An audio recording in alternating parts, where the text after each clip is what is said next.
سارم کی المناک موت نے تمام ماؤں کے دل دہلا دیے ہیں۔ کراچی میں لاپتہ ہونے والے بچوں کی مائیں شدید کرب میں مبتلا ہیں۔ ان گارڈن سے اغوا ہونے والے علی رضا اور علیان کہاں ہیں، کس حال میں ہیں؟ 4 روز بعد بھی کچھ نہ پتہ چل سکا۔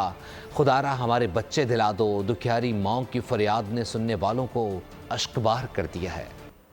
اپنے مائیں گٹروں میں اپنے بچے کو ڈھونڈ رہے ہیں، در بدر کی ٹوکرے کھا رہے ہیں، بیٹے میں کہاں ہیں ان کے بچے کہاں ہیں؟ مائیں در بدر کی ٹھوکریں کھا رہی ہیں، بچوں کے ٹکڑے ٹکڑے کر کے گٹر میں پھینک دیے جاتے ہیں۔ کراچی میں کوئی محفوظ نہیں، دکھیاری ماؤں کی فریاد نے سننے والوں کو اشکبار کر دیا۔ اللہ کا واسطہ ہے، ہمیں ہمارے بچے دلا دے، ہمیں انصاف چاہیے، بس انصاف دلا دے ہمیں۔ علی رضا اور علیان کہاں گئے، کون لے گیا؟ گمشدگی کے چوتھے روز بھی کچھ پتہ نہیں چلا۔ غمزدہ نے انکشاف کیا ہے کہ آج ایک اور بچی کو اغوا کرنے کی کوشش کی گئی۔ کراچی میں ہم سیفٹی نہیں ہے۔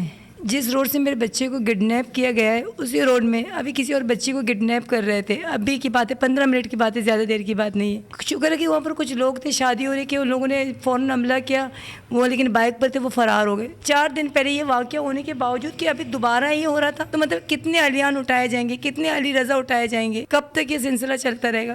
کراچی میں رواں سال اغوا کاروں نے اب تک 41 بچوں کو اغوا کیا، جن میں 10 بچوں کا تاحال کوئی سراغ نہیں لگ سکا۔ سبسکرائب کریں اور بیل دبائیں تاکہ کوئی خبر رہ نہ جائے۔